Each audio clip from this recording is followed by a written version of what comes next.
Hello बच्चों, तो आज इस वीडियो में मैं आपको एक नए कंसेप्ट के बारे में बताने वाला हूँ जिसको हम बोलते हैं टोटल इंटरनल रिफ्लेक्शन। ठीक है, इसको ऐसा क्यों बोलते हैं, ये क्या होता है, ये कब होता है, इसके लिए नेसेसरी कंडीशंस क्या हैं, ये सारी बातें हम डिस्कस करने वाले हैं यहाँ पर। और यहाँ से शुरुआत करते हैं अपन एक सिचुएशन से कि एक ऑब्जेक्ट आप अज्यूम करो। देखो, सबसे पहले कि ये इंटरफेस है, दिख रहा है आपको ये वाला, ये एक इंटरफेस है। इंटरफेस क्या होता है? जो कि दो मीडियम को सेपरेट करता है। तो ये एक इंटरफेस है जो कि दो मीडियम को सेपरेट कर रहा है। इस इंटरफेस के ऊपर एक रेयरर मीडियम है और इसके नीचे एक डेंसर मीडियम है। डेंसर मीडियम वो होता है जिसमें लाइट की स्पीड जो है वो कम होती है, और रेयरर मीडियम वो होता है जिसमें लाइट की स्पीड ज़्यादा होती है। डेंसर मीडियम का रिफ्रैक्टिव इंडेक्स भी ज़्यादा होता है रेयरर मीडियम से, और एक ऑब्जेक्ट यहाँ पर डेंसर मीडियम में रखा है। ठीक है, समझ में आ रहा है? अब ये ऑब्जेक्ट से जो इन्फिनाइट नंबर ऑफ रेज निकलेंगी, लाइट रेज, उनमें से एक रे ये है, एक ये है, एक ये है, एक ये है, बहुत सारी निकलेंगी। मैं कुछ बना रहा हूँ, ठीक है। तो जो रे ऐसी ये वाली है, पहली वाली रे नंबर 1 है ना, नंबर इसको दे देते हैं, चलो नंबर नहीं लिखते हैं, रे नंबर 1 मैं बोल रहा हूँ इसको। ये जो इंटरफेस है इस पे 90 डिग्री पे इंसिडेंट हुई है, आपको दिख रहा होगा, ये देखो, ठीक है। तो ये अनडिविएटेड जाएगी, अपन जानते हैं एंगल ऑफ इंसिडेंस हमेशा अपन कहाँ से नापते हैं, नॉर्मल से, और नॉर्मल के पैरेलल जा रही है तो एंगल ऑफ इंसिडेंस 0 होगा, तो एंगल ऑफ रिफ्रैक्शन भी 0 होगा। तो दिस रे विल गो अनडिविएटेड, ठीक है। अब ये दूसरी रे देखो आप, ये वाली दिख रही है आपको, ये रे जो है इसका एंगल ऑफ इंसिडेंस कितना है, I1, ठीक है। और रिफ्रैक्शन के बाद ये दूसरे मीडियम में जा रही है, आपको दिख रहा होगा। तो ऑब्वियसली जो रेयरर मीडियम है उसमें जो एंगल बनेगा वो रिफ्रैक्शन, एंगल ऑफ रिफ्रैक्शन वो ज़्यादा होगा एंगल ऑफ इंसिडेंस से, क्योंकि वो रेयरर मीडियम है, ये तो हम जानते ही हैं। अब हमने क्या करा, जो एंगल ऑफ इंसिडेंस है I2, ये I1 से बड़ा है, यानी दूसरी रे की बात कर रहे हैं जिसका एंगल ऑफ इंसिडेंस पुरानी वाली रे से थोड़ा सा ज़्यादा है, ठीक है। तो आप ये गौर करो कि अगर मैं एंगल ऑफ इंसिडेंस बढ़ाऊंगा तो जो एंगल ऑफ रिफ्रैक्शन है वो भी तो बढ़ेगा, सही कि नहीं? तो बढ़ते बढ़ते अगर एंगल ऑफ रिफ्रैक्शन एक वक्त आएगा जब 90 डिग्री हो गया, तो जब एंगल ऑफ रिफ्रैक्शन 90 हो जाएगा तो जो एंगल ऑफ इंसिडेंस है उसको अपन क्या बोलते हैं, क्रिटिकल एंगल। क्या बोलते हैं? क्रिटिकल एंगल, डिफाइन करा है मैंने आगे। अब अगर हम एंगल ऑफ इंसिडेंस और बढ़ा दें, I2 की जगह I3 कर दें, तो I3 I2 से भी बड़ा है। तो यहाँ अगर एक सीक्वेंस लिखूं कि सबसे छोटा कौन है, I1, फिर I2, फिर I3, तो सबसे बड़ा एंगल कौन है, I3। और इम्पॉर्टेंट बात क्या है कि I3 जो है, I3 ये क्रिटिकल एंगल से बड़ा है, आपको दिख रहा है। I2 क्रिटिकल एंगल के बराबर था और I3 I2 से बड़ा है, तो I3 क्रिटिकल एंगल से बड़ा है।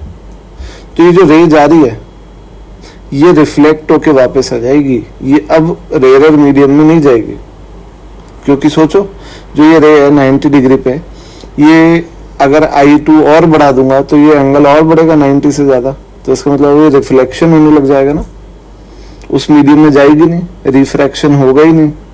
तो इस फिनोमिना को हम लोग बोलते हैं टोटल इंटरनल रिफ्लेक्शन।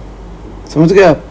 तो मैंने लिखा है कि for a light ray travelling from optically denser medium to optically rarer medium, if the angle of incidence in the denser medium is greater than the critical angle, then 100% of the light intensity is being reflected back in the denser medium, and this phenomena is therefore and hence called as total internal reflection. अब बेटा total क्यों बोलते हैं? मैं इसलिए बोला है, यहाँ पर डेफिनेशन में लिखा है कि लाइट की 100% इंटेंसिटी वापस आ जाती है, रिफ्लेक्ट हो जाती है। आप ये सोचो, आप है ना कोई ट्रांसपेरेंट ग्लास में देख रहे हो, ट्रांसपेरेंट ग्लास होता है ना, जैसे मान लो कोई भी जो गेट पे गेट पे ग्लास लगा होता है वो ले लो आप। तो उस ट्रांसपेरेंट ग्लास में जब आप देखते हो तो आप बाहर का भी देख पाते हो और आपको अपनी इमेज भी दिखती है, थोड़ी सी हल्की सी ब्लर सी। इसका मतलब क्या है कि वो जो ग्लास है वो रिफ्लेक्शन और रिफ्रैक्शन दोनों करता है, पार्शली। कुछ उसकी इंटेंसिटी लाइट की रिफ्रैक्ट हो जाती है, कुछ इंटेंसिटी लाइट की रिफ्लेक्ट हो जाती है, ठीक है। तो यहाँ पे टोटल इंटरनल रिफ्लेक्शन में क्या होता है, 100% लाइट की इंटेंसिटी रिफ्लेक्ट होती है, कुछ भी रिफ्रैक्ट या ट्रांसमिट नहीं होती दूसरे मीडियम में। सारी की सारी 100% इंटेंसिटी वापस लौट के आ जाती है डेंसर मीडियम में। इसको बोलते हैं टोटल इंटरनल रिफ्लेक्शन, और इसीलिए बोलते हैं टोटल, क्योंकि 100% लाइट रिफ्लेक्ट बैक होती है। अब क्रिटिकल एंगल क्या चीज़ है, बार बार अपन बात कर रहे हैं। तो क्रिटिकल एंगल क्या होता है कि जब कोई light ray, when a light ray travels from optically denser medium to optically rare medium, then critical angle is the angle of incidence for which angle of refraction in the rarer medium is 90 degree। मतलब क्या है कि जब कोई light रे denser medium से rare medium की तरफ जा रही होती है और उसका एंगल ऑफ इंसिडेंस जो कि डेंसर मीडियम में बन रहा है नॉर्मल के साथ, वो जो है वो एक फिक्स्ड एंगल जिसको हम क्रिटिकल एंगल के बराबर बोलते हैं उतना हो, तो उसका जो एंगल ऑफ रिफ्रैक्शन होगा दूसरे मीडियम में, रेयर मीडियम में, वो 90 डिग्री हो जाएगा। यानी एंगल ऑफ इंसिडेंस की वो वैल्यू जिसके लिए एंगल ऑफ रिफ्रैक्शन 90 हो जाए उसको हम क्या बोलते हैं, क्रिटिकल एंगल। क्रिटिकल क्यों बोलते हैं, क्योंकि इस एंगल के पहले और इस एंगल पे रिफ्रैक्शन होता है, लाइट दूसरे मीडियम में जाती है, और इस एंगल से बाद में बड़े एंगल पर लाइट का रिफ्लेक्शन होने लगता है। तो बाउंड्री कौन है, यही एंगल है ना, इसलिए इसको बोलते हैं क्रिटिकल एंगल, ठीक है। अब ये कितना होता है इसकी बात करते हैं अपन, और टोटल इंटरनल रिफ्लेक्शन की नेसेसरी कंडीशंस क्या है इसकी बात करते हैं। तो ये कितना होता है, सबसे पहले इसकी बात करें कि मेजरमेंट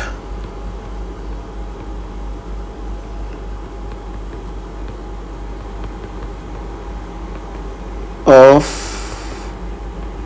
क्रिटिकल एंगल, या इनफैक्ट अपन को बोलना चाहिए इसको calculation of critical angle.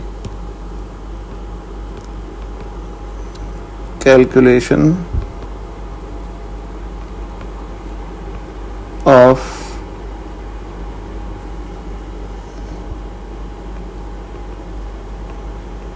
Critical angle theta C. तो अपन क्या बात करी कि जब लाइट रे डेंसर से रेयर मीडियम में जा रही है तो डेंसर मीडियम में जो एंगल ऑफ इंसिडेंस है जिसके लिए रेयर मीडियम में एंगल ऑफ रिफ्रैक्शन 90 हो जाए, उस एंगल ऑफ इंसिडेंस को क्रिटिकल एंगल बोलते हैं। तो स्नेल्स लॉ लगाते हैं, है ना, यूजिंग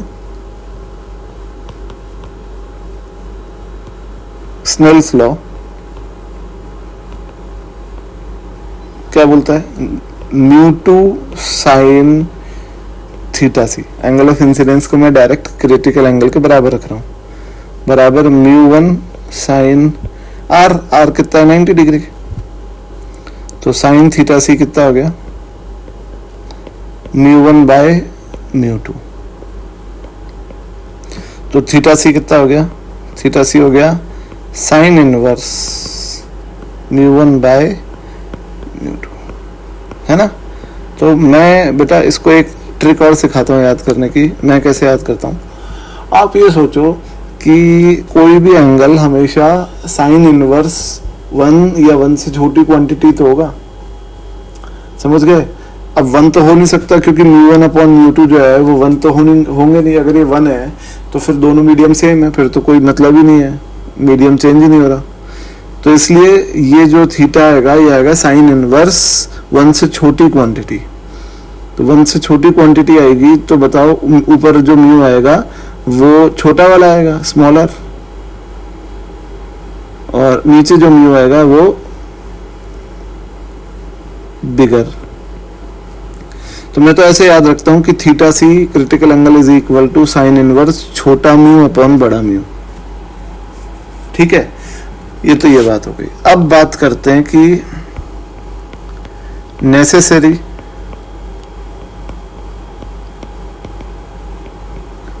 एंड इम्पॉर्टेंट या सफिशिएंट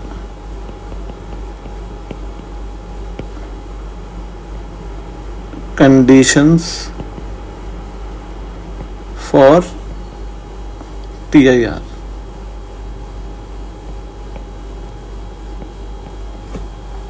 तो बताओ पहली कंडीशन क्या है? पहली कंडीशन है लाइट रे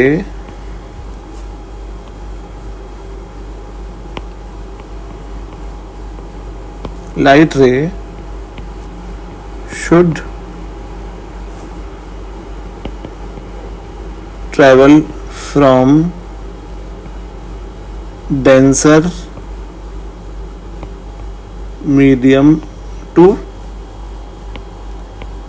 rarer medium। ठीक है, पहली कंडीशन लाइट रे कहां से कहां जानी चाहिए? डेंसर से रेयर मीडियम की तरफ जाती हुई होनी चाहिए।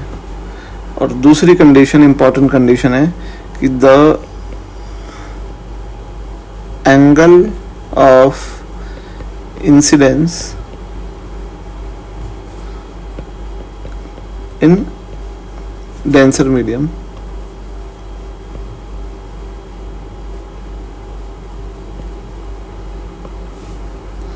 should be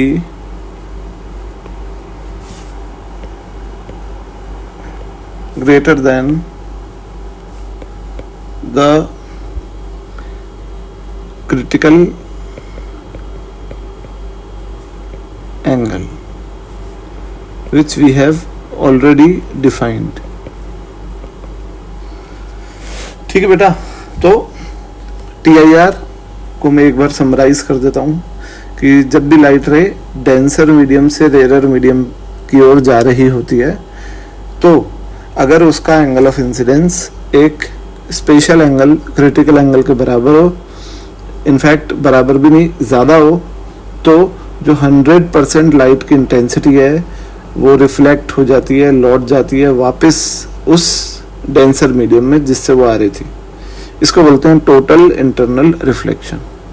समझ गए? और क्रिटिकल एंगल वो एंगल होता है जिसके लिए डेंसर मीडियम में जो एंगल ऑफ इंसिडेंस होता है वो वही क्रिटिकल एंगल होता है जिसके लिए रेयर मीडियम में एंगल ऑफ रिफ्रैक्शन 90 डिग्री होता है। मैं एक बार वापस बोलता हूँ, थोड़ा शब्द उलझ गए कि क्रिटिकल एंगल डेंसर मीडियम में वो एंगल ऑफ इंसिडेंस होता है जिसके लिए रेयर मीडियम में एंगल ऑफ रिफ्रैक्शन 90 डिग्री होता है। ये एंगल क्रिटिकल एंगल होता है। समझ गए?